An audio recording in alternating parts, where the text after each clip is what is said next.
A Bíblia diz em 1 Tessalonicenses, no capítulo 4, nos versículos de 1 a 18. Finalmente, irmãos, pedimos a vocês e os exortamos no Senhor Jesus que, assim como aprenderam de nós a maneira como devem viver e agradar a Deus, e efetivamente o estão fazendo, vocês continuem progredindo cada vez mais. O versículo é bem grande, né? O versículo 1. Paulo começa assim: finalmente, irmãos. Então, o assunto da carta começa agora. Tu tá acompanhando esse estudo, tu já viu o capítulo 1, 2 e 3. Maravilhoso. Mas o assunto que motivou, vamos dizer assim, a carta foi um questionamento, uma dúvida, uma pergunta sobre a volta do Senhor Jesus, sobre a segunda vinda de Jesus. E Paulo elogiou, Paulo ressaltou a fé, o amor, a esperança, a fidelidade, o testemunho dos Tessalonicenses. E agora, no capítulo 4, ele começa: finalmente, irmãos, quer dizer, vamos agora falar do que vocês me perguntaram? Vou responder para vocês a dúvida. Qual era a dúvida que vocês tinham? Então, eu vou explicar para vocês que tem uma vida que agrada a Deus. Tem um jeito de viver que agrada a Deus. Então, como aprenderam de nós a maneira como devem viver e agradar a Deus. E efetivamente o estão fazendo. Vocês continuem progredindo cada vez mais. Então, Paulo não está criticando. Ele está dizendo como a gente terminou o capítulo de ontem. Vocês têm amor, vocês têm que ter mais amor. Vocês têm amor, vocês podem aumentar esse amor. Vocês têm amor, vocês podem crescer, aperfeiçoar. Então aqui ele está dizendo a maneira como os tessalonicenses devem viver e agradar a Deus. Porque tu tem que entender, tem que lembrar que o contexto deles era pagão, era politeísta, era pecaminoso. E eles estão vivendo uma nova vida em Cristo. Eles se converteram. E eles precisam aprender esta maneira de viver agradando a Deus. E nós também. Nós estamos no mundo, vivemos num contexto que não tem nada a ver com Deus. Então, como que nós vamos viver? Agradando as pessoas, agradando o mundo ou agradando a Deus?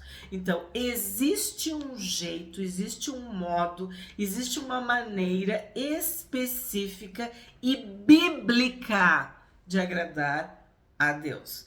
2. Porque vocês sabem quantas instruções demos a vocês da parte do Senhor Jesus. Ontem, no capítulo de ontem, eu falei que era como se Paulo estivesse angustiado porque não tinha completado a matéria, não tinha dado todo o conteúdo, não tinha dado todas as aulas.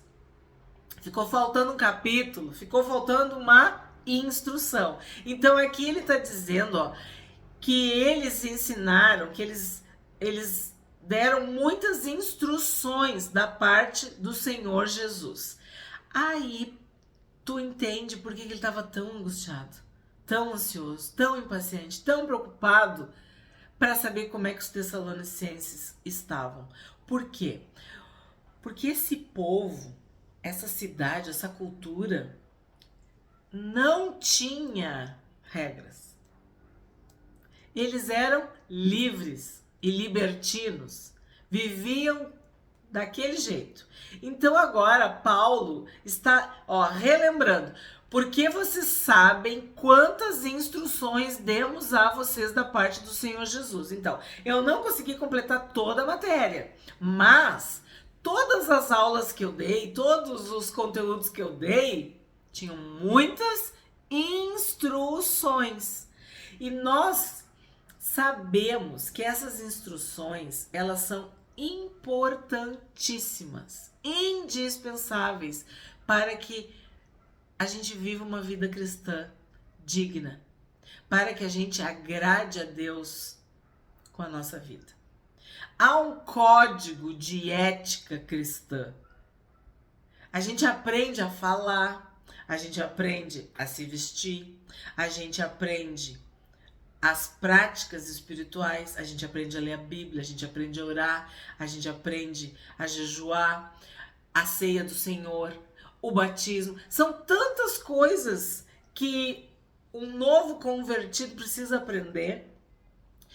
Tu aprende que há um padrão moral de santidade para o cristão, que é completamente diferente do padrão moral do mundo, se é que a gente pode dizer que há um padrão moral no mundo. Mas sim, existem pessoas que são muito corretas e decentes, que têm uma boa índole, uma boa educação, uma boa família. Mas o padrão cristão, ele é um padrão elevado, porque ele é o padrão de Deus. Nós estudamos no Pentateuco. Deus ensinou o povo a ser santo, porque ele era santo. Sede santos, porque eu, o Deus de vocês, sou santo. E nós vimos que santidade é um fogo consumidor, é um fogo purificador. É algo que nos limpa de dentro para fora. O Espírito que habita em nós é santo. Então, Paulo, quando ele fala nas instruções, o que ele está falando? Da vida cristã. Ele está falando desse código de ética, ele está falando desse padrão moral, ele está falando da santidade, da santificação, da renúncia diária que nós, cristãos, temos que ter. Temos que viver de uma forma diferente do mundo. E aí o que acontece? Eles estavam imersos numa sociedade, numa cultura pagã, politeísta, com os pecados liberados, porque os gregos e os romanos, eles cultuavam vários deuses, e eles tinham, como que eu posso falar, assim, uma questão sexual muito forte. Os pecados sexuais, o prazer, tudo que evocava, né, o prazer era praticado por eles. Então, tu te converte, tu te torna um cristão. Isso não convém mais para ti. Tu não vai mais poder viver como tu vivia antes. Tu não vai mais poder fazer o que tu fazia antes. Porque o Evangelho nos transforma. Nós nos tornamos uma nova criatura, uma nova criação. Nós nascemos de novo. Nós somos bebês na fé. Então nós temos que aprender tudo dessa nova vida. 3. Pois a vontade de Deus é a santificação de vocês, que se abstenham da imoralidade sexual. Então aqui está sendo dito de uma forma específica. A vida que agrada a Deus, ela não tem imoralidade sexual. A vontade de Deus é a santificação de vocês, que se abstenham da imoralidade sexual. Então, tu vai ter uma vida de santidade, uma vida com santidade. Tu vai ter uma vida com o Espírito Santo. Isso é uma santificação. Quer dizer o quê? O Espírito Santo habita em ti, mas tu vai viver um processo diário de santificação. De como que tu fala, o que que tu ouve, o que que tu vê, o que que tu faz, como que tu te veste, os lugares onde tu vai, as pessoas com as quais tu compartilha a vida, quer dizer, vai mudar tudo. Porque agora a tua vida está de acordo com a ótica cristã, de como agradar a Deus, de como fazer a vontade de Deus. E aí, Paulo está usando uma palavra muito forte aqui, que na tradução em português passa batido. Mas aí no grego tá escrito assim, ó. Pois a vontade de Deus é a santificação de vocês, que se abstenham da porneia. Porneia seria a palavra que deriva ou que origina a palavra conhecida como pornografia, que envolve imoralidade sexual. Então, a raiz da palavra pornografia é essa porneia que Paulo aqui usa. Porque o que acontece? Se tu tá acompanhando o estudo de Tessalonicenses, tu tá vendo que desde o início Paulo tá elogiando, tá reforçando, tá reconhecendo, tá falando coisas boas. E ele em nenhum momento está criticando.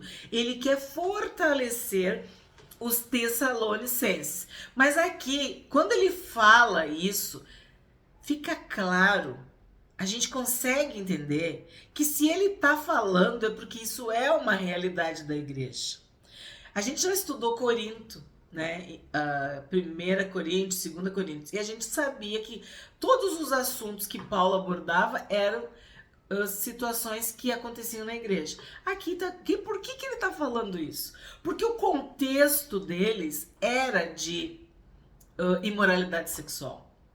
Então Paulo está dizendo, vocês vivem esta realidade, vocês viveram essa realidade, é isso que está posto para vocês na sociedade, na cultura de vocês, mas o evangelho não aceita isso. A vida cristã não tem nada a ver com isso. Então Paulo fala, se abstenham da imoralidade sexual. O que quer dizer se abster? Sai fora, rejeita. Tu não vai fazer, tu não vai viver, tu não vai ouvir, tu não vai fazer nada que tenha a ver com imoralidade sexual. Por quê? Porque a vontade de Deus é a santificação. É essa vida de santidade.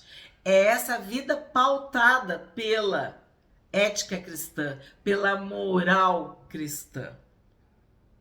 E esta palavra porneia, ela tem várias ramificações. Então, é imoralidade sexual, é adultério, prostituição. São todos os pecados que envolvem práticas sexuais ilícitas, proibidas, condenadas pela palavra de Deus, pela Bíblia, tá? Será que eu consegui resumir?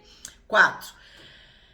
Vou repetir o 3. Pois a vontade de Deus é a santificação de vocês, que se abstenham da imoralidade sexual, que cada um de vocês saiba controlar o seu próprio corpo em santificação e honra.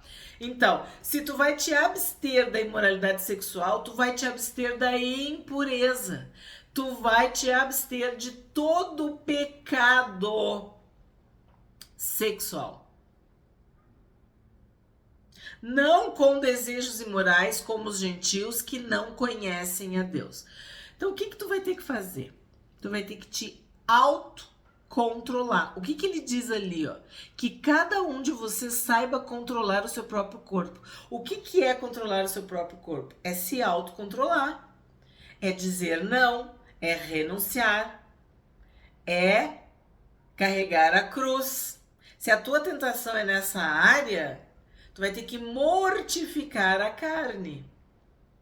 Porque tu vai ter que te abster. Tu vai ter que abrir mão, rejeitar. Controlar o teu próprio corpo. Viver em santidade, em santificação e honra. Não com desejos imorais como os gentios que não conhecem a Deus. Então, se tu tem autocontrole, e tu lembra que uma das manifestações do Espírito Santo, um dos gomos do fruto do Espírito Santo, né? Uma das partes do fruto do Espírito Santo é domínio próprio. E nós podemos substituir domínio próprio por autocontrole. Então, quem é que vai te dar esse autocontrole e esse domínio próprio? É o Espírito Santo. E aí, quando tu pensa em tudo que que é descrito no fruto do Espírito Santo é o amor, né? É a paz, é a alegria, a bondade, a benignidade, a fé. Então vamos ler. Já temos vários vídeos no canal sobre o fruto do Espírito Santo. É Gálatas 5, 22. Mas o fruto do Espírito é amor, alegria, paz, longanimidade, que pode ser traduzido como paciência, benignidade, bondade, fidelidade, que também pode ser traduzido como fé, mansidão e domínio próprio. Então, o último gomo é o domínio próprio. O último é o autocontrole. Esse equilíbrio, essa renúncia, né? E aqui Paulo está deixando bem claro. Como que tu faz isso? Não tendo desejos imorais. Mas como que tu não vai ter desejos imorais? Não seguindo os gentios. Não seguindo os exemplos do mundo. Porque se tu ouve a música do mundo, se tu vê as coisas do mundo, se tu fala com as pessoas do mundo, se tu te veste como as pessoas do mundo, que naquela época eles andavam quase nus, tá? É só tu ver os livros, os desenhos, as obras de arte, tudo, né? Era um culto ao corpo, um culto ao prazer. Então, isso tudo favorecia a prostituição, a impureza, a imoralidade sexual. Então, qual é o segredo, o antídoto, a indicação, a instrução que Paulo está dando? Que tu tem que ser diferente dos gentios. Tu tem que ser diferente do mundo. Tu não pode cultivar os mesmos valores, princípios, hábitos do mundo, dos gentios, porque aí tu não vai conseguir vencer. Tu vai sucumbir à tua carne. Então tu vai ter que ter um outro modo de viver, de falar, de conviver, de se vestir, frequentar outros lugares. E é o que acontece conosco. E é a oração que Jesus fez. Nós estamos no mundo, mas nós não somos do mundo. Então tem a música do mundo, mas tem a música do céu. Tem a moda do mundo, mas tem a moda que é cristã, que exalta Deus, que é decente, né? O que tu fala, o que tu olha, onde que tu anda, com quem que tu conversa, tu senta à mesa com quem? Isso tudo pode nos levar a pecar, pode nos levar a desenvolver esses desejos imorais. Então Paulo fala que tu tem que honrar o teu próprio corpo, tu tem que controlar o teu próprio corpo, tu tem que cuidar do teu corpo com santificação e honra, e não ter esses desejos imorais. Por quê? Porque com desejos imorais tu vai ter recaída, tu vai fraquejar, a tentação vai te derrubar. Porque o que acontece? Se tu alimenta, fica forte. Então, se tu alimenta os desejos imorais com o que tu vê, com o que tu ouve, com o que tu fala, com quem que tu anda, como é que tu te porta, vai ser muito mais difícil. Então, Paulo tá deixando claro que vocês estão aí numa sociedade corrompida, vocês estão numa cultura, né, que os gregos e os romanos idolatram o corpo, cultuam os prazeres sexuais, mas vocês não podem agir como eles agem. Vocês têm que viver de acordo com o padrão bíblico. 6. E aí ele diz, os gentios não conhecem a Deus. Então, tu conhece a Deus, tu é cristão, tu tem que seguir o padrão de Deus. 6. E que nesta matéria ninguém ofenda nem defraude o seu irmão, porque contra todas estas coisas, como antes já avisamos e testificamos, o Senhor é o vingador. Então aqui a gente vai destacar ofensa e defraudação. Esta palavra defraudação é uma palavra muito difícil de ser usada. As pessoas não dizem, ele foi defraudado, né? O que quer dizer isso? qual é a explicação, o significado? Significa algo, claro, de conotação sexual, que quer dizer explorar, abusar, enganar, usar sexualmente alguém. Que é o que a gente mais vê hoje.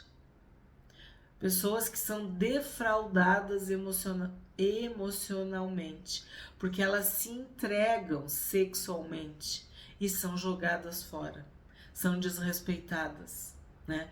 São enganadas, são exploradas, são abusadas, são usadas, né?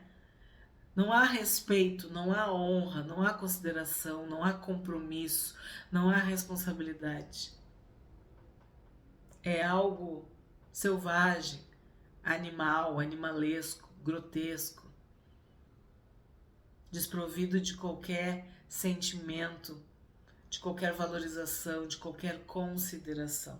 Então Paulo está falando de algo tão atual, né? E isso é físico, é sexual, mas tem prejuízos emocionais absurdos, feridas emocionais tremendas, gigantescas. A pessoa se sente um objeto e ela desenvolve um complexo de inferioridade, de menos-valia. Ela é coisificada. Ela é usada e jogada fora.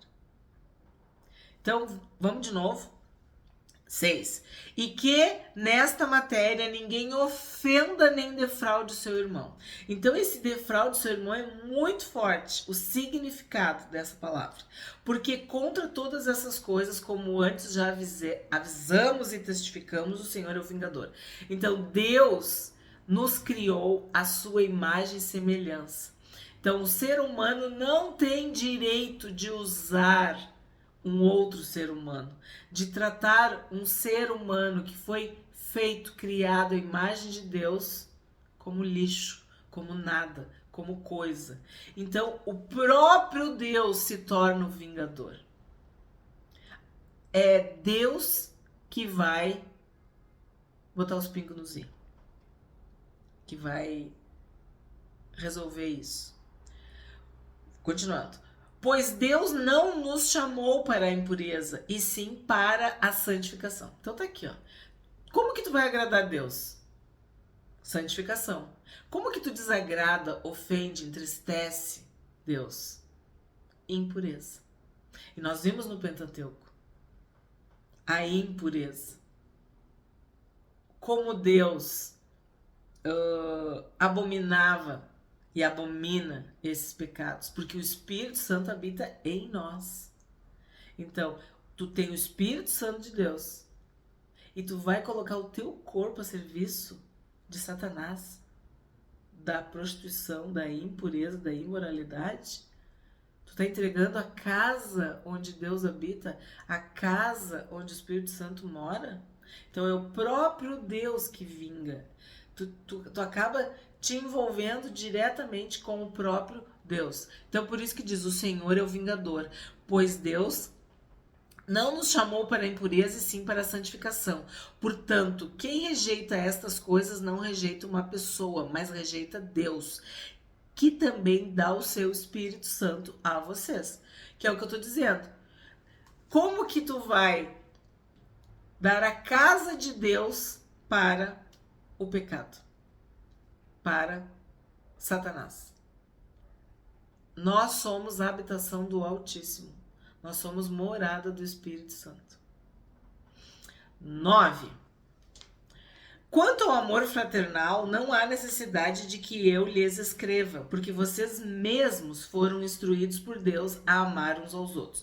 Então é como se ele dissesse assim, ó, o capítulo do amor, o conteúdo do amor, a matéria do amor eu já dei para vocês. Então só recapitula e fica cada vez mais estudado, estudioso, que vai dar tudo certo. Então, que a gente já viu, o que ele quer? Que o amor fraternal só aumente, que a gente ame uns aos outros. Vocês foram instruídos por Deus a amar uns aos outros. Então, o amor é um mandamento. Tem que amar, mas é uma decisão. A gente obedece ou não? A gente quer ou não? A gente fica falando ou a gente pratica? A gente finge, é hipócrita neste amor? Ou é uma ação do nosso coração, do nosso interior, do nosso íntimo, entranháveis afetos, quer dizer, vem de dentro de nós, porque o Espírito Santo derrama o amor no nosso coração. 10. E na verdade, vocês já estão fazendo isso em relação a todos os irmãos em toda a Macedônia. Porém, irmãos, exortamos vocês a que progridam cada vez mais. O que a gente viu no outro capítulo, né? Crescer, aumentar, progredir, evoluir, desenvolver este amor. 11. E se empenhem por viver tranquilamente, cuidar do que é de vocês e trabalhar com as próprias mãos, como ordenamos, para que vocês vivam com dignidade à vista dos de fora e não venham a precisar de nada. O que acontece?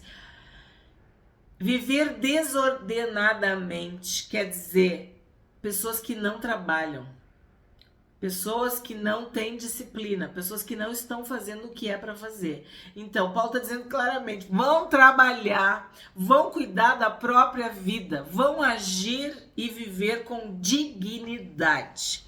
13.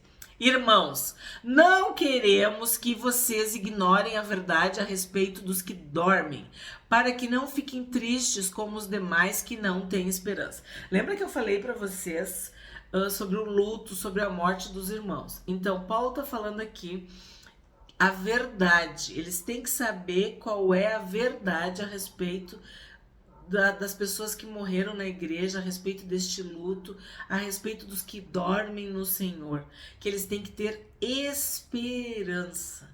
E quando a pessoa está enlutada, ela perde a esperança. Ela está triste, né? Então Paulo está dizendo que tu tem que saber a verdade para que tu tenha esperança. Pois, se cremos que Jesus morreu e ressuscitou, assim também Deus, mediante Jesus, trará na companhia dele os que dormem. Então, Jesus, ele é o primeiro que ressuscitou.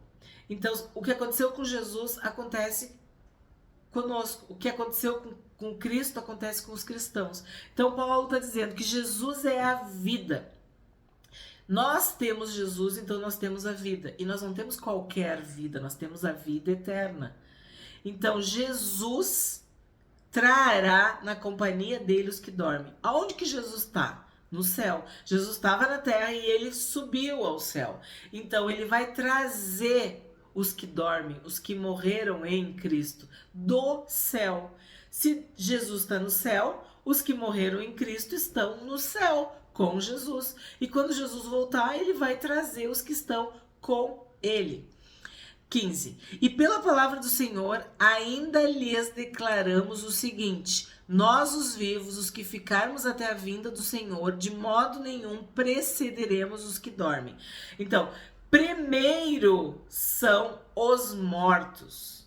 Quem vai ressuscitar primeiro são os mortos. Depois os vivos. Nós, se o Senhor Jesus voltar na nossa geração, né, nós seremos os vivos.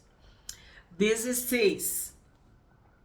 Porque o Senhor mesmo, dada a sua palavra de ordem, ouvida a voz do arcanjo e ressoada a trombeta de Deus, descerá dos céus e os mortos em Cristo ressuscitarão primeiro. Então aqui mais um reforço, né? Paulo está explicando de novo, está falando de novo, Jesus está no céu e é do céu que ele vem. E aí tem 3 sons muito importantes que vão marcar a vinda, a segunda vinda de Jesus. A palavra de ordem, a voz do arcanjo e a trombeta. Primeiro os mortos ressuscitarão, ou os mortos ressuscitarão primeiro. Dada a sua palavra de ordem, ouvida a voz do arcanjo e ressoada a trombeta de Deus, descerá dos céus e os mortos em Cristo ressuscitarão primeiro. Depois, nós, os vivos, os que ficarmos, seremos arrebatados juntamente com eles, entre nuvens, para o encontro com o Senhor nos ares. E assim estaremos para sempre com o Senhor. Então, seremos arrebatados. Esta palavra arrebatado significa erguidos com muita força. Quer dizer, tu vai dar até aí pro céu, sabe? Tipo, ejetados, que nem a gente vê. Esse arrebatados quer dizer isso. Com muita força. Num ímpeto. Arrebatamento, quer dizer, tu vai subir. Para onde? Pro céu. Para os ares. E aí diz, ó, entre nuvens. E nós encontraremos Jesus nos ares, quer dizer, no céu. E estaremos para sempre com o Senhor. 18. Portanto, consolem uns aos outros com essas palavras. Então, se os irmãos estavam tristes, enlutados, abatidos, desanimados, enfraquecidos por causa da morte dos irmãos, Paulo explica a situação dos mortos e a vinda do Senhor Jesus. Ele diz que com este ensino, com essa instrução, com esta palavra, eles têm que se consolar uns aos outros. E o que é consolar? O que é consolação? É tu ter conforto, é tu ter força, é tu ter fé, é tu ter ânimo, é tu ter certeza, convicção, confiança de que tu estará para sempre com o Senhor. Corpo, alma e espírito. Tu vai ressuscitar. Tu vai estar eternamente com o Senhor Jesus. Nós aguardamos o dia em que nós vamos estar eternamente, para sempre, com o Senhor Jesus.